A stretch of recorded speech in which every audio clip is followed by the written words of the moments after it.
right, hello everyone. Welcome to our Tuesday Weekly Connect. I'm Dora. I'm your host or the organizer of this group.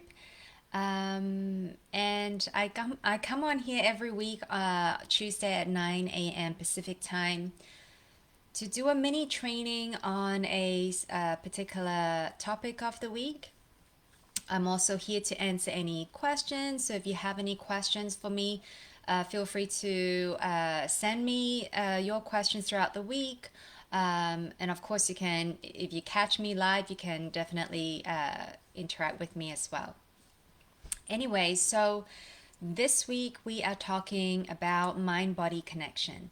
And this is a very passionate, I'm very passionate about this topic in particular because I feel that this is such an important piece to our health and well-being, and this is the piece that's missing in many people.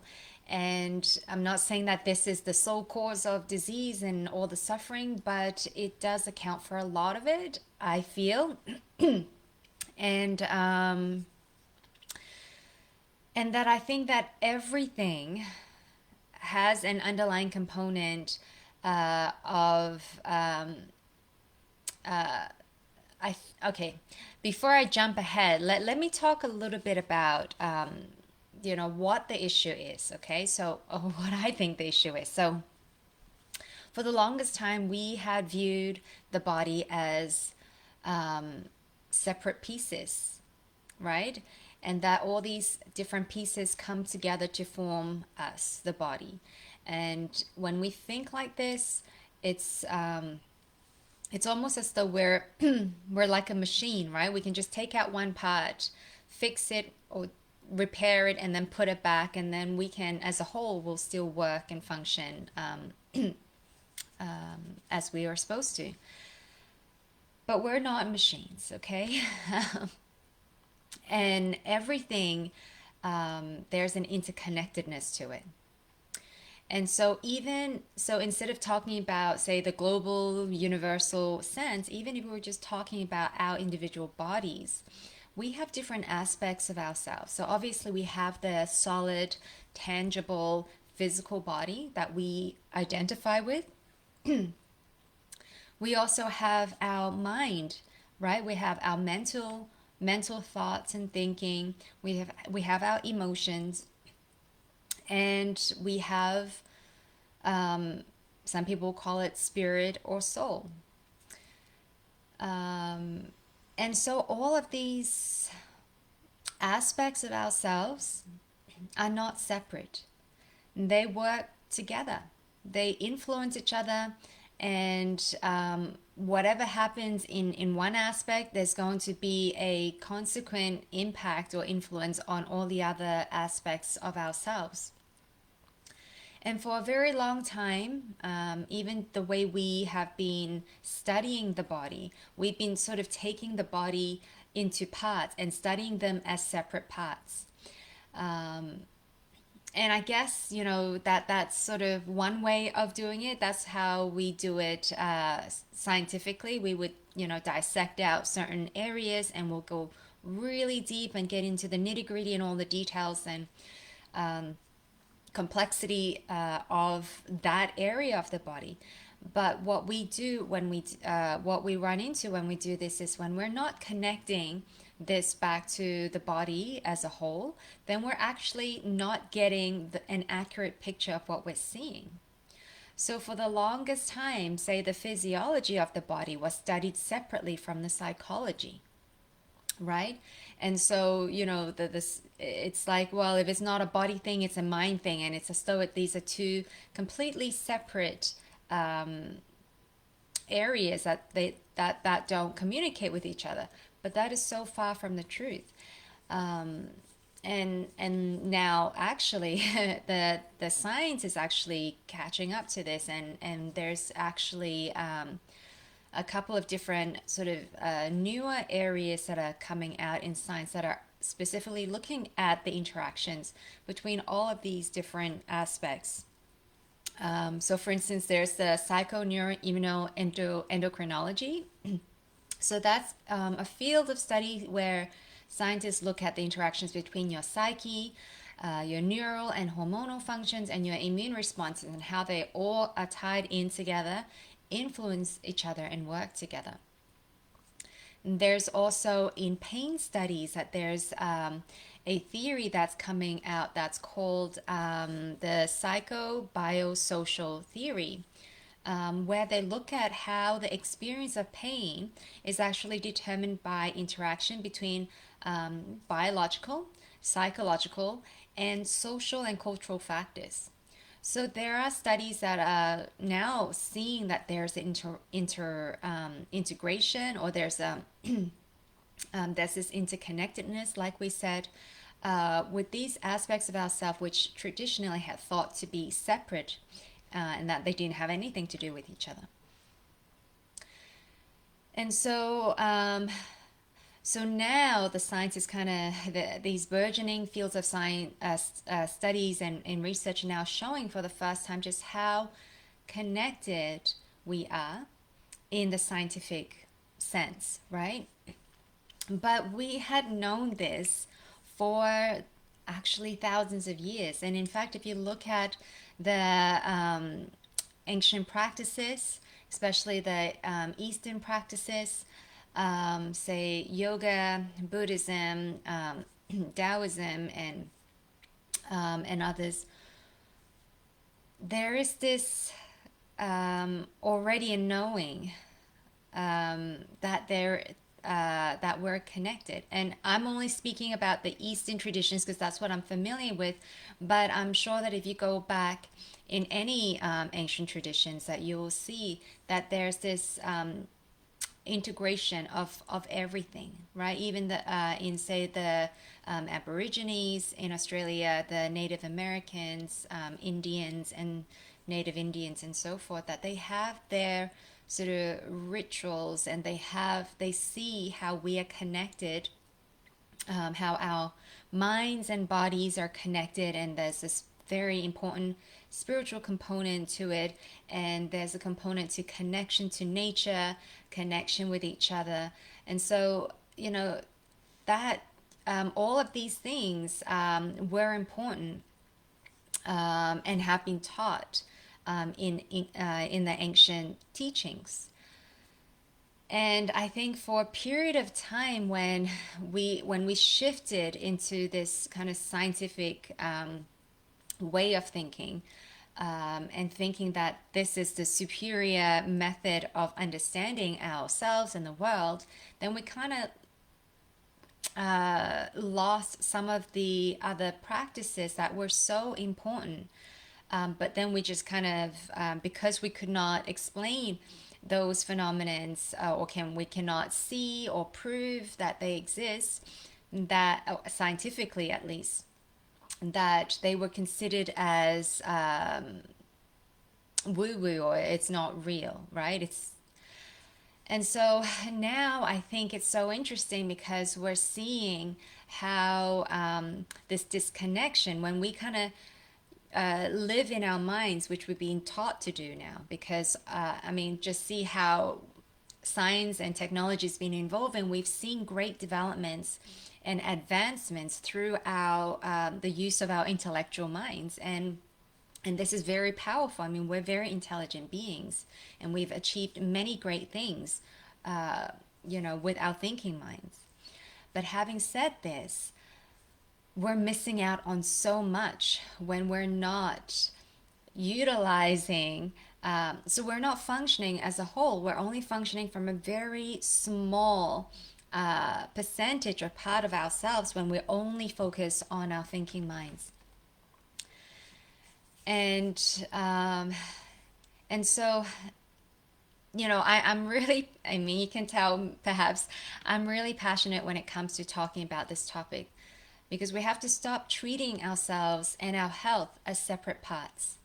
There is an amazing complexity, and there's this intricate integration of all aspects of ourselves, our mind, body, and soul, which all come together, come to some sort of harmony or balance or alignment to give us to give us this true health.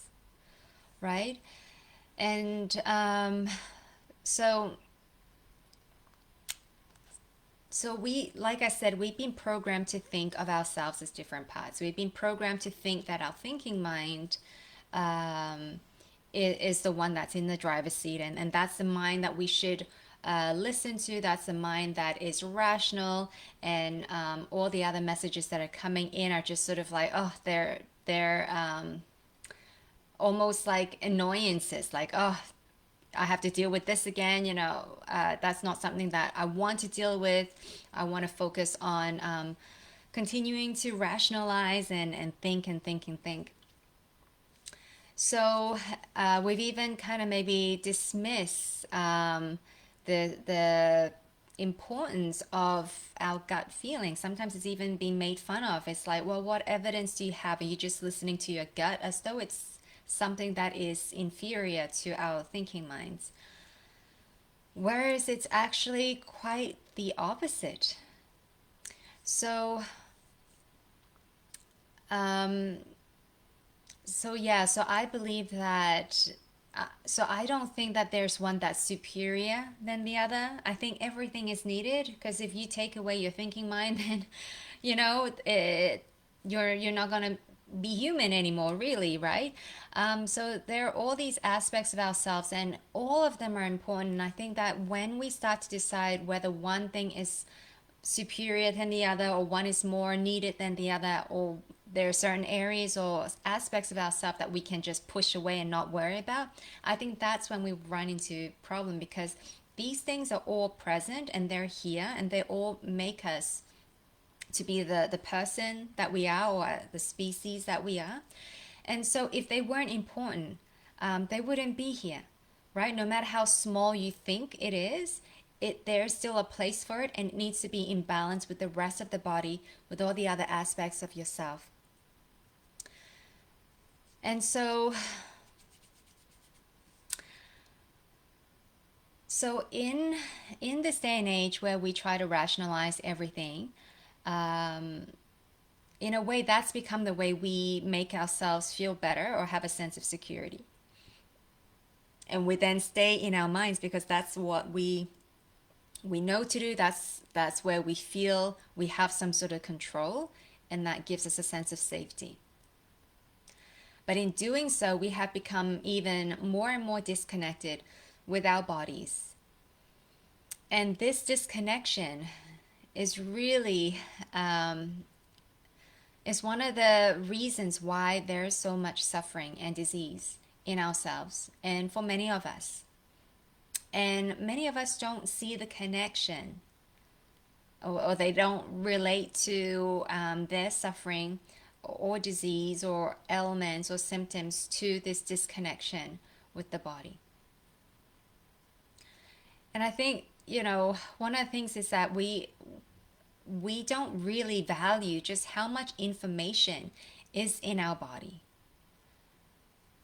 And it's funny because, contrary to what you may think or feel, the thinking mind is actually not the one that's in the driver's seat.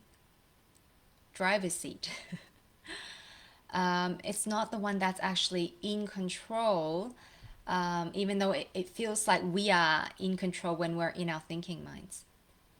Our body, our feeling body, is actually the one that's in the driver's seat most of the time. And we're not making an effort to connect the mind and body. Okay? And so, just to put it into perspective, our thinking minds process information at the maximum of about 50 bits of information per second. Our unconscious, which is our body mind or feeling mind, if you like, can process millions bits of information per second.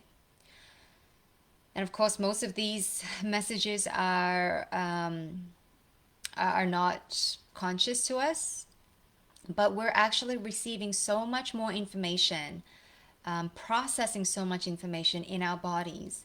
Our mind cannot even compare to it. And so we're constantly receiving messages from our environment, whether it be external environment or internal environment. Our bodies are processing all of these, and our minds are actually trying to make sense of how we are feeling, making sense of the messages that are coming through in our bodies. And so, this might be why sometimes you might be able to rationalize a situation, and you might even, feel like you've convinced yourself of a certain reality, and yet it doesn't feel right in your body, and yet you're still reactive. You have still these big emotions that come up, and you almost feel like it's out of your control. Like it's even scary. It's like, well, I understand why this happened. I rationalize it to an extent that I feel I'm okay with this, and yet in my body I'm feeling something completely different, and I keep bringing this up over and over again. I can't let it go. I don't know why. And one of the reasons is because just because you've rationalized something, it doesn't mean you've resolved it in your body. And a lot of our traumas, our emotions, and pain and suffering, they live in our bodies. And in fact, a lot of our thoughts and beliefs eventually find their way. Emotions, all of these things find their ways into our bodies to be resolved. But because we've been so disconnected from our bodies, we actually don't know what to do with all the things that we're holding. We're not even aware a lot of the times that we're holding onto emotions and suffering in our bodies. And of course, if we don't know it's there, we don't know how to, we won't look into how to resolve this issue. How do we allow these, how do we begin to let go and release these holdings, right? And what happens is when you're holding on to all of these emotions, beliefs, whatnot that you have in your body, and they're not discharged or released as they should, they'll build up, and they'll over time will end up growing into something bigger, and they become physical or psychological symptoms, illness, or disease. And so this is why it's so important that we're able to bridge the mind and body again, so that we can allow things to flow naturally, and allow things to resolve as they should. So um, yeah, so I think it's really important that we do pay attention to reconnecting the mind and body. And I know that, you might be hearing, okay, well, perhaps I'm convinced now that this is what's going to be important, but what do I do about it? So obviously there's so much we can get into on this topic, and there's so many different ways that one can or there are many practices that are helpful in helping us to reconnect to the body. And you probably know of quite a few, right? Yeah, you have mind body practices such as yoga, qigong, tai chi.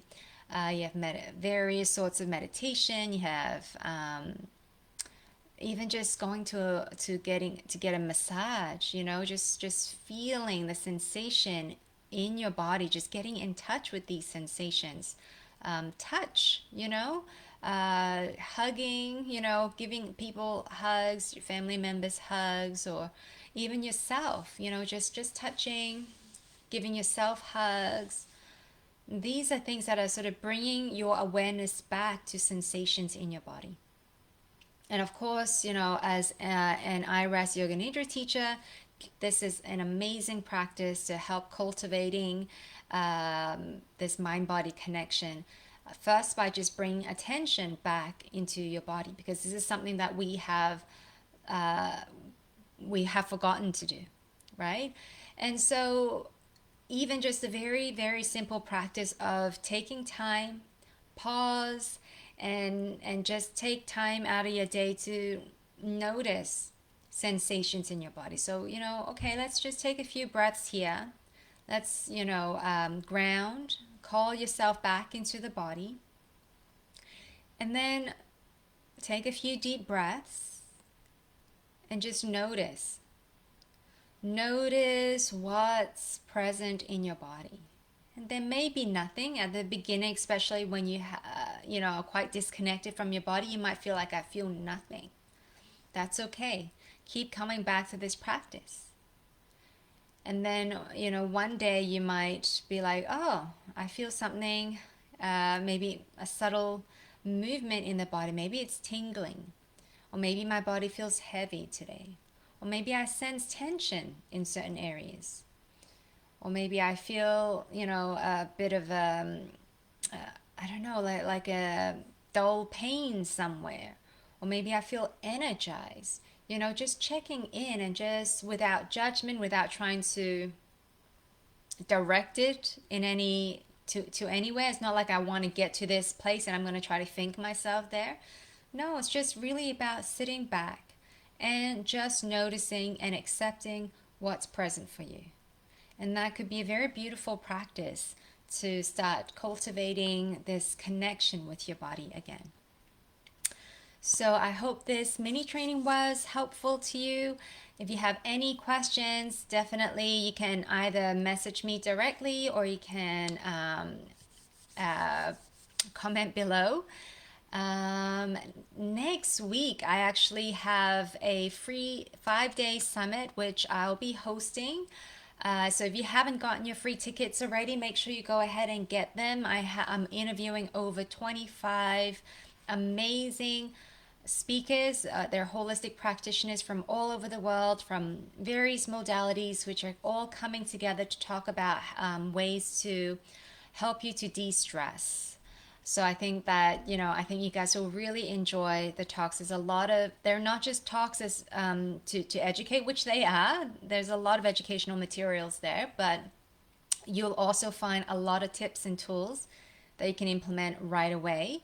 And there are also lots of free gifts and promotions that the speakers are offering, and we'll also be doing a lot of games, and there are prizes and giveaways daily. So definitely go grab your free ticket. I'll put the link in the comments below. And so next week on Tuesday, I'll probably do this training a little bit earlier, maybe about at around 8:30, because I'll have to head over to my summit group to open up the day at 9. So next week, I'll see you guys at 8:30 Pacific time. So have a wonderful rest of the week. I'll see you ladies.